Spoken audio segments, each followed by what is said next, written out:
Hello and welcome to another weekly edition of The Wrap. I'm Travis Fain, one of WRAL's state government reporters. And I am Will Doran, another state government reporter. And it's December 1st, which is a day that, if you follow North Carolina politics, kind of is stuck in your head for a number of reasons. But the big one, Medicaid expansion has taken effect. So after 14 years, much of which Republicans in the majority of the General Assembly were blocking Medicaid expansion, which is going to be something insurance paid for by the taxpayer for something like 600,000 people. Mm-hmm. They got on board with it this year. Then we had to wait for the state budget to pass because it was used as leverage to get everything they wanted through there. And then now the implementation has begun. As of now, they automatically added, 300,000 people to the rolls because they had already kind of knew their income limits, and they were part of a different, much smaller reproductive health Medicaid. And big deal. Yeah, and it's going to be aimed mostly at working poor, people who are maybe working as a waitress or at the Dollar General or something like that, some sort of service job where doesn't come with benefits and you get paid a little bit but not really enough to afford health insurance on the private market. Yeah, for a single adult, you're going to have to make $20,000 or so or less. For a family of two, $27,000 or less. For a family of four, $41,000 or less. I mean, these are still small numbers in order to qualify for Medicaid. And one thing I hadn't thought through that was pointed out to me this week was one of the groups of people this will help are people who have some sort of disability that is not a full, a debilitating disability, but causes you to miss work. And eventually you miss enough work, particularly in an hourly wage job, your boss just says, well, you don't have a job anymore because you're just continually missing work. And one of the examples given to me was like uncontrolled diabetes, where it flares up and you miss time and then maybe you lose your job because of it. These people will have kind of health care that maybe keeps them out of these crisis situations. And ideally can maybe even help, address the root causes of their health issues, get them back into the workforce full time. That's kind of been the business argument of it is, hey, it'll be good for the economy if we have more people getting the health care they need and staying healthy. That is the idea. Billions of dollars rolling down. $2.6 billion already flowing to hospitals through the, what does HASP stand for? Hospital. Yeah, it's like a rural hospital program. Yeah, it's extra money basically that is kind of being used to fund expansion, but also help hospitals. $2.6 billion rolling out to hospitals this week, according to the Department of Health and Human Services. We also got I believe, $0.8 billion we'll get over the next 2 years from the federal government as kind of a sweetener. So in addition to the multi-billions of dollars that the federal government will spend on expansion, we'll get this extra money. A lot of it is going, it was an enticement to expand and become the 40th state to expand. And we're spending a lot of it on mental health. So that will get a boost as we go forward here. What do you think are the political ramifications of this? I saw Josh Stein's team, his gubernatorial campaign, pointing out, hey, you know who doesn't like Medicaid expansion? Mark Robinson, the Republican frontrunner in the governor's race. Do you think, and then, of course, at the presidential level, Joe Biden's campaign, Governor Roy Cooper was kind of doing some surrogate work for them this week, saying, hey, we're expanding Medicaid. If Donald Trump becomes president, he might get rid of the Affordable Care Act, which is, Medicaid expansion was part of that. Do you think these things are going to move the needle, Will, on either at the statewide level or the national level? Is that something people are voting on? It's tough to say. I mean, obviously when Trump first became president in 2016, it was a huge part of his campaign, getting rid of Obamacare. And, they pushed really hard for it, it passed the House and then John failed McCain by one vote in the Senate. Yeah, because of John McCain. Yeah, he walked on the Senate, gave the thumbs down, and Mitch McConnell's head just dropped. It was pretty wild. Yeah, and then Republicans sued over it, trying to get the Supreme Court to overturn it, and kind of a similar thing, held on by one vote. John Roberts upholding it at the Supreme Court. So it's really kind of just hung on by a thread, just barely. But I think one of the reasons why we saw Republican legislators here start to embrace it is because they saw those efforts fail right at the federal level. Like, if you can't beat them, join them. Yeah, well, they were also concerned that, hey, if we sign up for this thing here in North Carolina and then the Congress pulls out, then we're going to be left holding the bag. Right. And it seems that, just the political will isn't really there anymore at the federal level. But who knows? I mean, maybe if Trump does, come back into office with, majorities in the House and the Senate, he'll try pushing it again. It sounds like a long way down the road to me, but yeah, we shall see. a lot of ifs there. Other big news this week, Jessica Holmes will replace State Auditor Beth Wood of the various driving issues as she rammed her state car into a parked car in downtown Raleigh about a year ago at this point after a holiday party. And then there were some questions about, let's check the mileage on these cars. Where you been going? And one of the places was like, the spa and, the dental, my dentist. So she is facing an indictment on a misdemeanor because of that. She's out. Jessica Holmes will be the first black female member of the Council of State after Governor Roy Cooper appointed her Thursday to this position. That's an interesting milestone. She will also run. She will run for a 4-year term, so she won't just be a caretaker auditor. She'll be the Democratic frontrunner, obviously, for that position in 2024.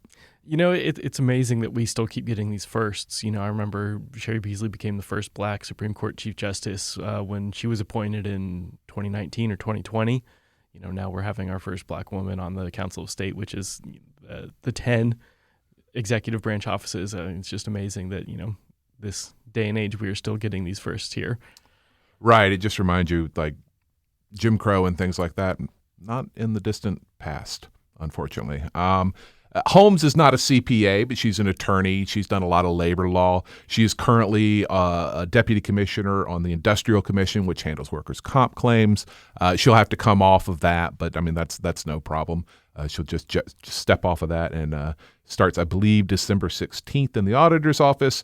Auditor Wood said, hey, she's going to spend some time with me, or at least I've invited her to get up to speed. It sounds like Holmes is going to take advantage of that. Holmes and Cooper, very complimentary of the existing staff at the state auditor's office. So it doesn't sound like they're talking about, heads will roll and other people are leaving. It sounds like the office will stay intact other than Wood.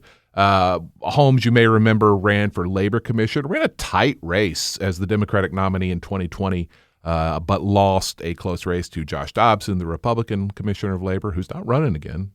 That seat's opening up. Yep.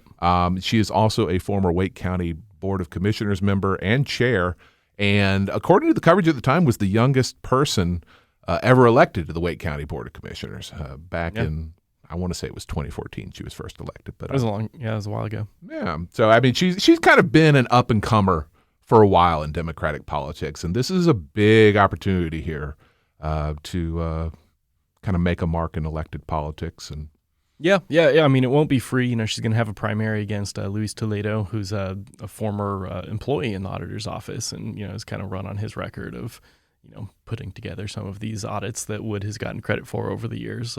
So it'll be interesting to see how that race goes. Yeah, I imagine he's not too happy about this development. Here he is. He challenged Wood in 2020. She beat him pretty bad in the primary, and then she kind of falls off a cliff here. And he's like, well, I was the one who said, right, this wasn't a good idea. What about me? But I don't know what all went around there, but I do know Holmes is kind of seen as, I doubt that auditor will be the last thing, large thing that she runs for. But absolutely, yeah. You covered, speaking of elections, 749, that's the Board of Elections bill, and there's an injunction in place blocking it now after a Thursday hearing before a 3-judge panel. Tell us a little bit about that. Right. So this is the bill that would strip control of the State Board of Elections from the governor, give it to the legislature, also take the board from a odd number of members to an even number of members who'd be split between the political parties. So Republicans say that we need to do this to take away any even just appearance of misdeeds or political malfeasance at the administration of elections. Critics say that's just going to lead to ties on all of these important questions like, should we have early voting this year? And should we recognize the results of this election? And so they're concerned that, if you have a split board, it's going to lead to ties. Nothing's going to happen. Or the decision will be made by the Republican-controlled legislature, which Correct. will, essentially break the ties.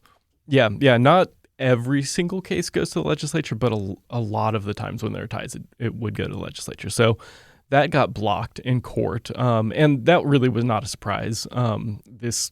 The law is pretty explicitly unconstitutional according to our current case law here in the state. They did basically this exact same thing in 2017, or it got ruled unconstitutional in 2018.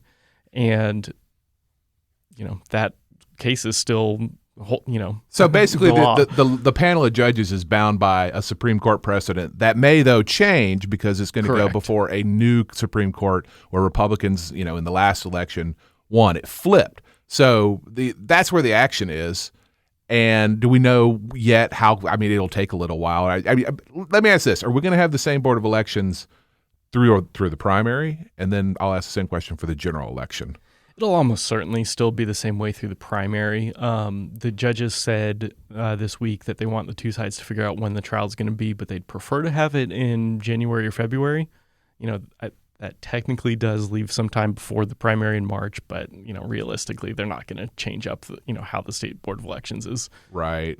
operating in the middle of an election. And particularly since it then has to go up before the state Supreme Court. And then we find out if there is the will, which I assume there is, to flip the precedent.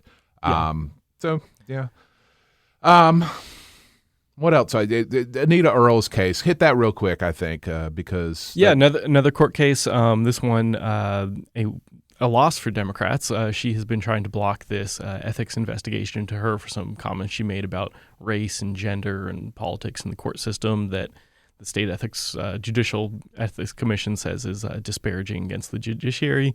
She says that's an unconstitutional investigation, but she has been unsuccessful in blocking that investigation. She just lost her second attempt to block that. So still heading towards a trial, her lawsuit, but the investigation can continue on. So we will see which resolves first, that trial or that investigation. Yeah, moving on. There's a guy named Ryan Fournier who has been living in Johnston County. He went to Campbell University, and he started back in 2015 co-founded a group that's largely online called Students for Trump, and it blew up fairly big. It was fairly well known. Well, last week, the Johnston County Sheriff's Office showed up at his house in Selma, and there's a woman crying upstairs. She's got a bruise on her arm, a gash, like an inch-long gash on her forehead, and he is accused of grabbing her by the arm and then striking her in the forehead with a 9mm Sig Sauer, a pistol. He's charged with assault on a female, assault with a deadly weapon. His court date is December 18th. He is a pretty active young Republican. I've seen him in pictures with, Madison Cawthorn, Bo Hines. He's 27 years old. So he's part of this, I don't know, these guys who are the well-coiffed young Republicans who are in control of a lot of online operations. Yeah, he's a pretty... I don't know how influential he is, but he has a large national following, especially on social media. I mean, a lot of people know who he is, not just a North Carolina figure. Right. It's just there's so many Trump world grift adjacent people who are active in our politics right now. He co-founded that group, Students for Trump, with a guy named John Lambert. And if that name's familiar to you, it might be because he was sentenced to federal prison 13 months in 2021 because he apparently was posing as an attorney and selling legal advice. And was he an attorney? No. Can't do that. He was not. Yeah, that's illegal. That's illegal. Run through some things that we're having these little check-in sessions where the legislature says, "All right, we're technically in session this day." Some people show up, not very many people. Nothing gets done, but it's just in case they need to do something. Right. It's an opportunity to talk to Speaker of the House Tim Moore. It's an opportunity to talk to Senate Pro Tem Phil Berger. Berger had one today where I guess there was some news. I don't, for insiders maybe not, but kind of tick off what we learned. Sure. So he endorsed Mark Robinson, and people will say, wait, didn't he endorse him back in April when he showed up at his campaign rally and stood on stage with him? He endorsed the guy whose campaign announcement he went to, and then who he said good things about how great of a governor he'd be 50 times in the last 6 months. But yeah, it was the first time he endorsed him. He said none of that was an official endorsement. This is so now it's official. But he declined to endorse in the presidential race. We asked him, okay, well, if you're endorsing for governor, do you like Trump? Do you like Ron DeSantis, Nikki Haley, anybody else? And he's like, look, Trump's going to be the nominee no matter what I say, what I do, so I'm going to stay out of that one. Yeah, and I mentioned we spoke to Speaker of the House Tim Moore, too. Not a lot of news out of that, but he did say that he and Robinson met a few months ago and have agreed to stay out of each other's races. He's not going to endorse Robinson. Robinson's not going to endorse Moore in his congressional run out near Charlotte. but they're certainly not against each other, is what Moore said. We also asked Berger about the lieutenant governor's race and about the 6th district, which is up kind of his way, the 6th congressional district. And I think he was not endorsing in either of those yet, but maybe in the future. I can't remember which was which. The 6th congressional district, he made it sound like he may endorse in that one. And candidate filing is Monday, so and goes through mid-December. So we don't really have a full picture yet of who else is going to be running for all these races. So I think it makes sense to kind of keep your powder dry in some of these races where you're not really sure who's actually going to be running. He also said that, or the sense we got was that there's no appetite among Senate Republicans to try to remove Senator Lisa Grafstein from the state Senate. She is a Democrat, a vocal Democrat, who got drawn out of her district in this last redistricting cycle and has moved, she has said, to a new district so that she can run next year in that district. You have to live in the district that you run in. And so in order to run for re-election, have a legitimate chance of winning, she had to move. What the argument against her is, well, hey, you're still serving for the next year in a district you no longer live in. You're not qualified to serve there anymore. And it's a pretty strong argument, but there's really no enforcement mechanism other than, well, the Senate would have to remove her if she doesn't want to resign. Yeah. And Berger was like, nah, I don't think anybody's going to. We see this stuff a lot, when people get double bunked and, move to some sort of empty district or a newly competitive district. And I can't recall anyone ever being ejected from the House or the Senate in the past. People can remind me if I'm wrong about that, if I'm forgetting something, but it's fairly common. And yeah, and I don't know that I've certainly not heard any groundswell out of her district to dadgummit, because she seems to be an effective legislator for at least her supporters. Obviously things are very partisan in this game. Filing, like you said, I think starts Monday in all these races. Nobody has sued over our congressional maps, Will. There aren't enough lawsuits right now. What am I supposed to do?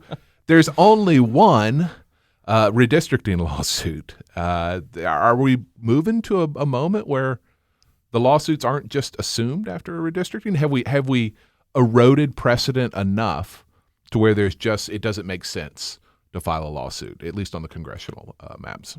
Yeah, no Democrat is going to win a state-level lawsuit here in state court over partisan gerrymandering. The new GOP majority has been clear on that. They issued a very clear ruling saying they just don't think it's even up for the courts to look into. So the only thing you can do is file a federal lawsuit making, Voting Rights Act claims or, U.S. constitutional claims. And, when you're alleging racial gerrymandering, it's more complicated and it takes more math than partisan gerrymandering.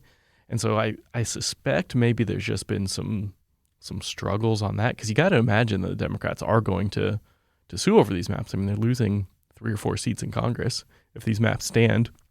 So, it'd be worth it to the National Democratic Party to try and fight these and, get some seats back. But it seems certainly that they're throwing in the towel on 2024. The fact that no lawsuit's been filed yet, I even if one got filed really quickly, I couldn't see a judge, blocking the maps now with candidate filing starting in days. Right. Judges got calendars too, and they're going to look and say, well, where was this, 6 weeks ago? So, Well, that's exactly what happened with one lawsuit that we have over the state Senate maps. It didn't get filed until about a month after the maps got passed, and then they asked for a quick injunction, and the federal judge hearing that case, James Dever, shot it down. He said, no, you waited too long. And, we haven't even seen a congressional lawsuit yet. So, if that's how judges are treating ones that were filed even in, mid-November, can't see that happening. Yeah. I want to highlight something that flew a little under the radar. It happened before Thanksgiving.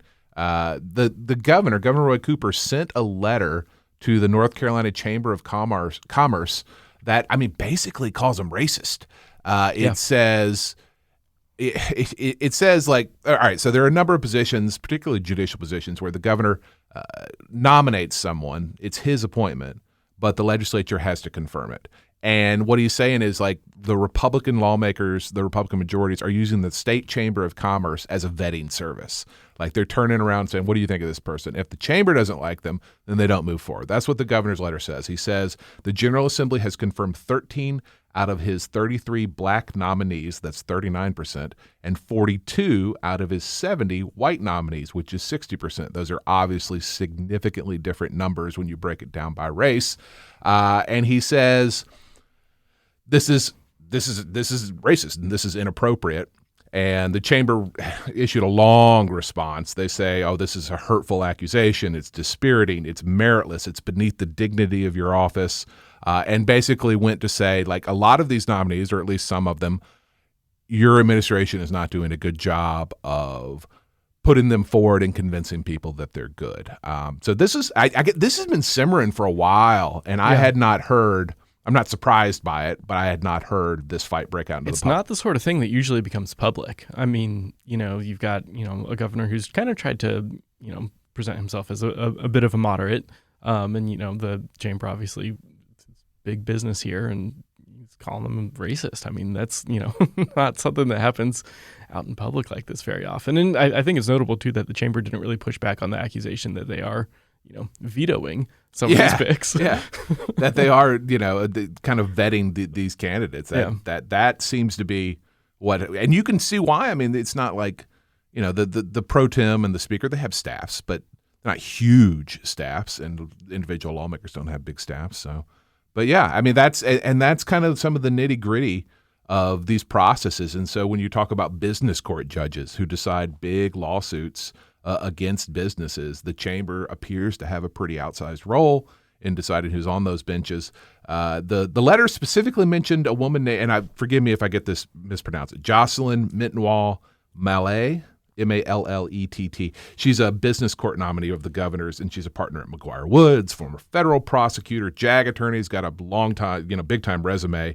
And Cooper says there are 0 minorities right now serving on the North Carolina Business Court.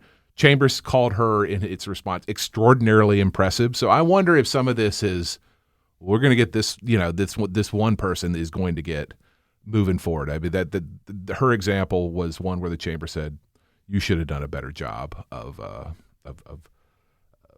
let's see, how did it go? We would humbly suggest that her nomination might have been on a pathway to success if you had engaged more constructively this past legislative session to secure it. So anyway, I wanted to highlight that back and forth because that's fairly extraordinary that the governor of the state has said the Chamber of Commerce is blocking his black nominees to various judicial and quasi-judicial positions. Yeah. Well, and I think even beyond that, it's just an interesting look into the inner workings of state government and, how you're giving the business lobby veto power over judges who decide business cases.